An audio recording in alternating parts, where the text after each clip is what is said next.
What's good? It's your boy Fanon.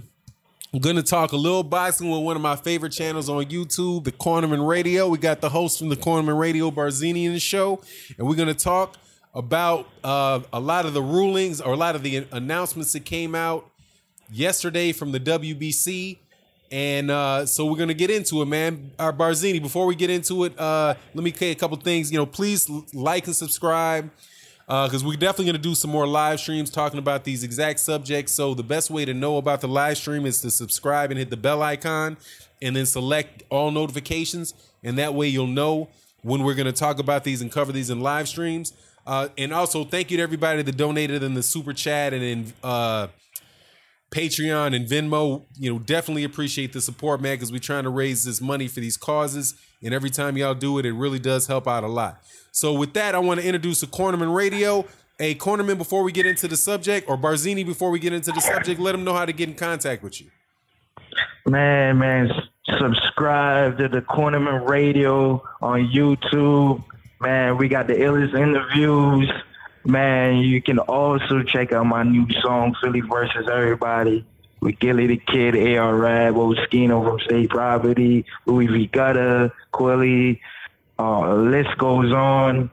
You can also listen to that song. It's Philly versus Everybody, Lil Zini. But let's get into this boxing talk, man. You can start it off for 9. All right, man. So we'll just go. Let's just like you suggested before we got into this. Let's just walk down the list of the things that the WBC provided for their title status updates. The first one is that the organization ordered the final heavyweight title eliminator fight between England's Dillian Whyte and Miami-based Cuban defector Luis King Kong Ortiz for the right to become the division's second mandatory challenger behind Dominic Brazil for the right to challenge Deontay Wilder. Ortiz is coming off a highly competitive 10-round knockout loss to Wilder on March 3rd. So, what are your thoughts on that, man? Man, my thoughts on let me start it off with the Dillian Whyte, Luis Ortiz. Now, Luis Ortiz is my second favorite heavyweight. Deontay Wilder is my number 1 favorite heavyweight. Dillian Whyte, he's a fellow Jamaican. I root for my Jamaicans because, Jamaica is my heritage. So I'm always root for Dillian Whyte. But my problem about this matchup is, if somehow Luis Ortiz wins, I don't want to see no Wilder and Ortiz rematch. This is like the same shit we just seen with Bermain Stiverne and Wilder. We didn't want to see no rematch in the first place because of some mandatory bullshit. We don't want to see that. I don't want to see we going back to the past. We need to move on. New opponents, but if somehow Dillian Whyte takes this fight, I hope he wins. I'm rooting for him. It's gonna look crazy, but he's my second favorite heavyweight, Ortiz, but I don't want to see that again. I want to see Dillian Whyte and Wilder. And the reasons why I want to see Dillian Whyte and Wilder, because, man, them dudes is going to sell the fight. They're going to talk shit. They probably going to fight as soon as the press conference starts. They're going to fight, man. I want to see savage shit. And Dillian Whyte and Wilder are savages. They not going to fuck around, man. I've never seen somebody shit on Wilder as long as on Wilder than Dillian Whyte. He's been calling him a coward, he's pussy, he's this. I want to see that. I really want to see it, man. But let's get back to the fight. Luis Ortiz and Dillian Whyte is a good fight. I just don't want Ortiz to win because I do not want to see Ortiz and Wilder again. We did this. We've seen this movie already. That's like me going to the movie theater. I've seen a movie. I'm not going back again. I'm spending my money to watch that shit again. Yeah. We got to watch some different a new movie. We're not going to watch the same movie. So that's my thoughts on it. But Hey, well, let me break that for 1 second. Okay. So yeah, man, my take on it is, look, man, you might as well get used to seeing that movie twice, because King Kong Ortiz gonna beat the brakes off Dillian White, man. I don't see him winning that fight at all. But if he does, I mean, to me, it just shows that, hey, man, Dillian White really does deserve a shot at Deontay Wilder. I just didn't like the way that the whole thing went down with I don't have any problem with seeing Dillian White versus Deontay Wilder. It's just, I'm just not a fan of the way that Eddie Hearn is trying to use Dillian White as as a stepping stone for Deontay Wilder to get at Anthony Joshua. So, as far as that goes, that's the only issue that I have with a fight going on between Dillian White and Ortiz. Now, as far as and you and I talked about this right before we got on, I don't even know what this second mandatory challenge or first mandatory challenge, or what that stuff means, because the WBC can order whatever fight they want to order whenever they want to order it. So, I just find it a little bit funny, man. So I can understand why you wouldn't want to see the fight with the Ortiz versus Wilder, but I think Wilder showed well enough, man, where he could get a rematch. And there's been other fights, where you've seen it, where you get second fights and third fights, man, where things really go, where the fight winds up being a different fight because they've seen each other. So, but that is what it is, man, and we'll see what happens, man. Let's jump off to this next one, man. What's your take on Alexander? The next thing that they announced was that the winner of Adonis Stevenson versus Badu Jack will must face the interim titleist Alexander Wojcik. What's your thought? First of all, what's your thoughts on Adonis Stevenson, Badu Jack, and then Wojcik? By the way, I do believe that's the guy that's trained by. I think he's also trained by Vasily Lomachenko's father. If I got that, I'm pretty sure that's the case. It's a cat out of the Ukraine. But what's your take on that Badu Jack Adonis Stevenson? I know you tried to think I was silly enough to bet on Badu Jack.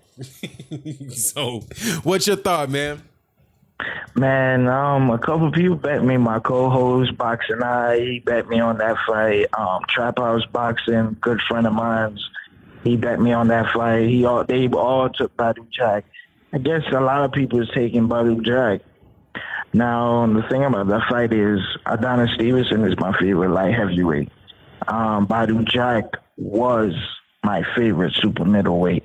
Now he's at lightweight now, and I think the real thing I like about Badu Jack, I wanted him to win the Anthony Durrell fight, and he did it. He pulled it off, and he's been fighting nothing but wolves ever since that fight. He's never took a cherry. He's never took a layback fight. He's always fights that is 50-50, or he's supposed to lose that fight. So I have to give my credit to Badu Jack. He's showing that, man, coming off of this devastating knockout, he proved himself that he's with the likes of the best in the division. So, man, it's going to be interesting to see, but I got to go with my favorite light heavyweight. This is light heavyweight. You know what I'm saying? The Badu Jack ain't my favorite super middleweight no more because he's not a super middleweight no more. So I'm going with Adonis Stevenson. I feel like there's no way Badu Jack is walking out of Canada and beating their favorite boxer, their favorite fighter in Canada, Adonis Stevenson. No way. No way. I don't care the world might think Badu Jack wins.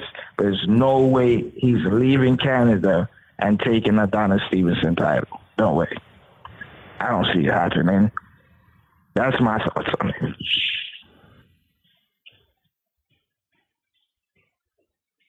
For now?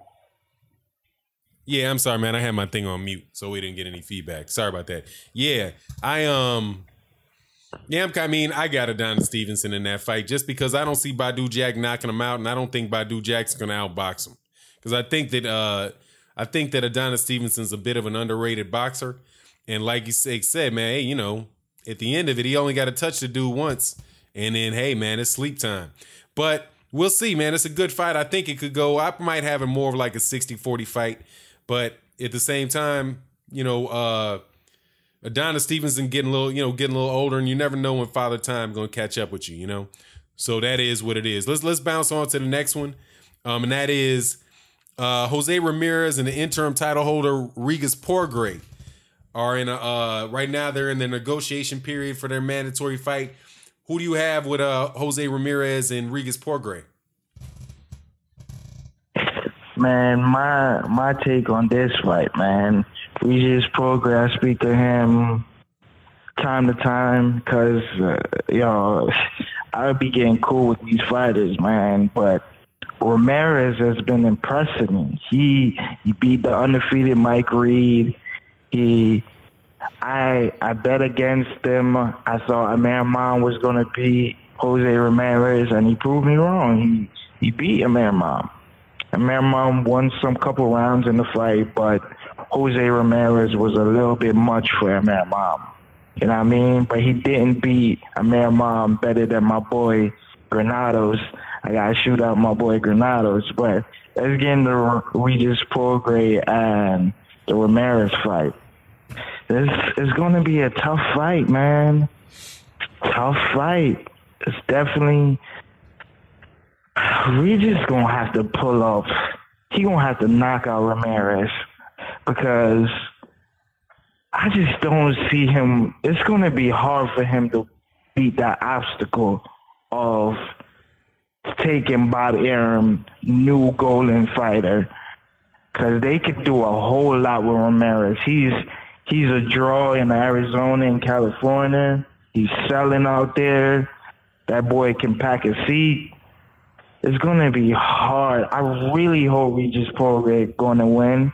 But the thing is, I don't know how great Regis is because he keep beating guys that he's supposed to beat. The Ndongo fight, it didn't show. Is it how good is Regis is or how trash Julius Ndongo is? So I can't really know. These 140 guys are unproven killers. You got Regis, you got Ramirez, you got Ivan Baranchek, you got Josh Taylor, you got Victor Poster still in the win, you got Omar Figueroa. You got a lot of these killers, man. And they ain't playing. They ain't playing no games. So I just hope Regis win, but I don't know if he's gonna win. All right, then. Oh, that's man. Yeah. My thing is, I don't think Ramirez can punch, and if you can't punch against Regis Porgray, you're gonna get beat up. And what I saw from in Amir Imam is I saw he's aggressive fight. He's a great aggressive fighter. He's a good boxer, but he just doesn't have any power. And not having much power against Regis Porgray, the way Regis Porgray keeps coming at him, and if he gets into a dogfight with he's gonna have to box to beat. I can't say about the scorecards and how the judges might play with it because that stuff's always there. But just seeing what I see from the two fighters, Regis Porgray's not going in there to be cute. Regis Porgray's going there straight at him to fight. And but Jose Ramirez, I don't think Jose Ramirez really has the power to hurt him or to get his respect. And if he doesn't have the ability to get Regis Porgray's respect, Regis Porgray going to tear him up. So, I mean, I kind of see it as a situation where when Bob Arum that even Bob Arum knows something about it. Because Bob Arum, right after that Jose Ramirez fight against Amir Imam, started talking about setting Regis Porgray up to fight on an undercard for Jose Ramirez, and then maybe after that they could make the fight happen. So it doesn't even seem like Bob Arum really wanted that fight too quick. So I just think it's a bad look for Jose Ramirez, just because of from what I see to be a lack of punching power. But let's move forward to this next one, man, which is the next one is Mikey Garcia versus Mikey Garcia versus Robert Easter. It said, although there's no formal announcement for from their representatives, Mikey Garcia is supposed to be fighting, or it's rumored that he's going to fight Robert Easter next. What are your thoughts on that fight, man? Man, it's TBT over here. It's the Bunny team. I have a great relationship with Robert Easter, whole camp.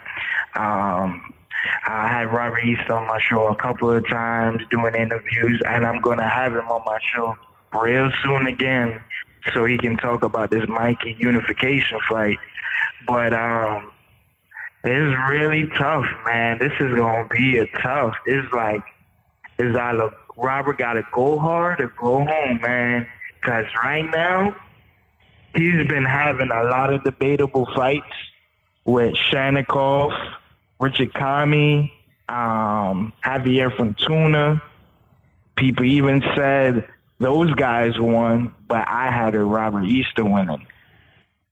Now, Mikey hasn't been impressing me because I didn't believe.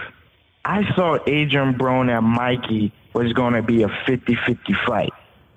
I really didn't know. This guy who only fought one time at lightweight, fought for the lightweight title, knocked out the lightweight champion, and moved up to fight Adrian Broner. First fight at 140, fights Adrian Broner, who Rocky Martinez dropped Mikey Garcia, knocked him down.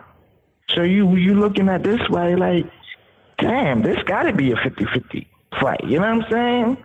Now, what I saw in that fight, Adrian Broner only won one round.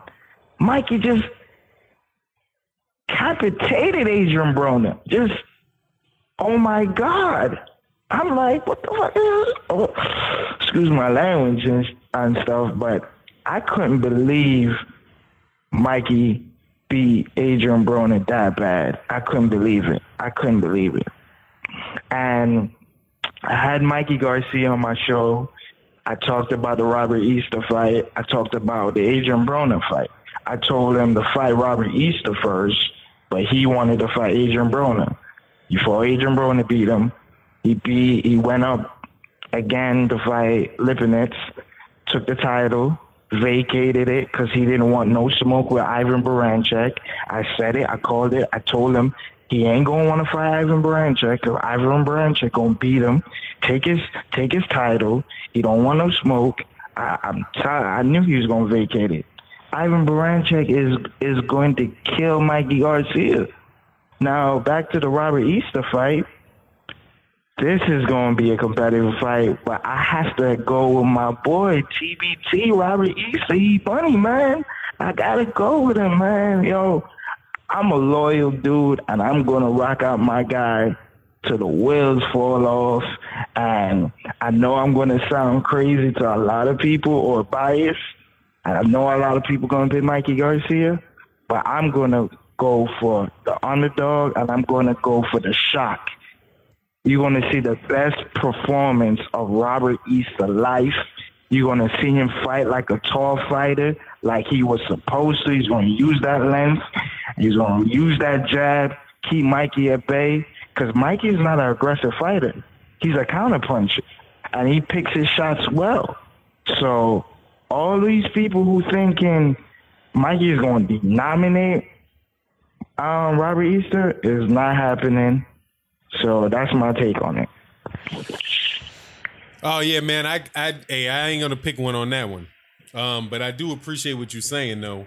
And I do think that but I will say something about just mention about the Adrian Broner Mikey Garcia thing. I mean, Adrian Broner came in at 138 pounds. I think that dude was super drained. I don't think there's a way that he can make 140 pounds. At least not the way that he did it going into that camp. I think he looked a lot better in this fight with Jesse Vargas, who's a bigger fighter, not as good a fighter as Mikey Garcia, but definitely a bigger fighter. And I think Jesse Vargas at 147's power is probably around the same. is Mikey Garcia's, and he looked better. He looked a lot better in that. But I'm gonna go. I just want to see the fight, man. I'm really glad that Robert Easter has had the opportunity to do that, and get that unification bout, and he didn't have to have a rematch with Richard Comey, or that he doesn't. Hopefully the fight will happen, but we've been here before on this one where it seemed like he was going to fight Mikey Garcia and Robert Easter were going to fight before the fight took place with what's his name, Sergey Lipinets. So anyway, man, it is what it is. Look, man, we about to roll. Let's try to wrap this up. Man, it's been a great conversation. Once again, man, let me know if you got any final thoughts that you want to share. Barzini?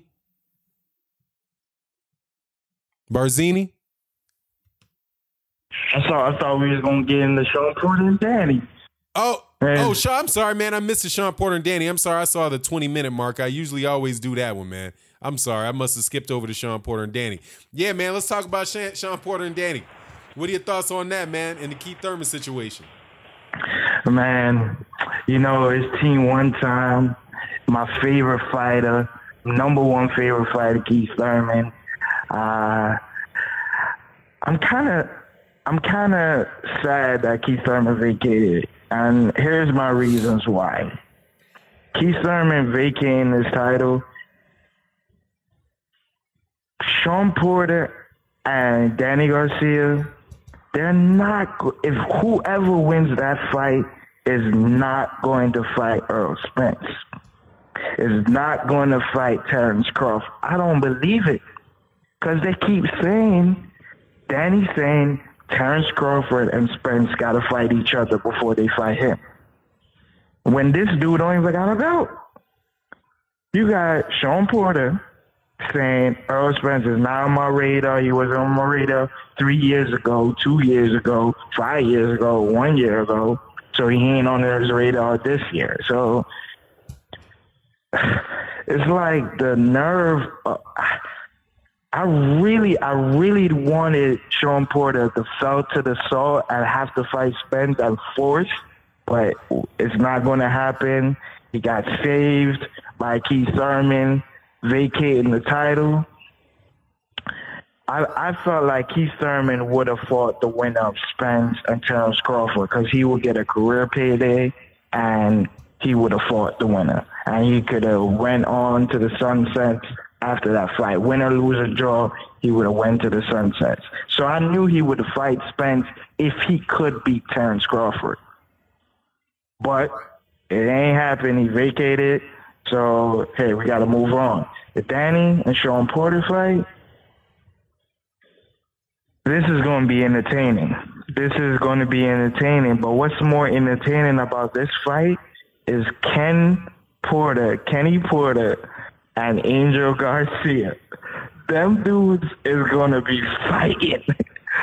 I'm telling you, that press conference, whenever that press conference is, Kenny Porter and Angel Garcia, they're going to fight each other. Kenny got no play attitude. Angel got no play attitude.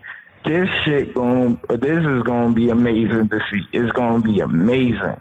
Now, Danny and Sean Porter, they fighting each other. I've never seen Danny on his back foot for 12 rounds. So I want to see Danny fight a vicious guy like Sean Porter. But is Sean Porter going to fight in that style? Because when he fought Granados, he didn't fight like that. He went on his back feet. Granados is coming forward. I'm like, what? A 140 fighter is making Sean Porter, who is aggressive, who comes like he's going to rape you in the ring. He's on his back foot against a 140 fighter like Granados. I was like, wow. I couldn't believe it. I couldn't believe my eyes. So are we going to see a different Sean Porter against the Danny Garcia, or are we going to see that ruthless, relentless, all in your face, won't let you breathe on Danny Garcia? And that's what I want to see on the Danny Garcia fight, because I want to see how Danny is going to able to handle that fight. Now, who I got winning, I'm from Philly, but I got to pick Sean Porter, man. I've never seen Danny on 12 rounds against that kind of relentless style. So that's my take on it. Yeah, man, I'm with you on the outcome of that. I think I would favor Sean Porter because Sean Porter I think he's a physically big, strong dude, honestly, and I don't think that Danny Garcia really wanted that fight. You just make stuff so ugly, man, and he's the naturally bigger guy.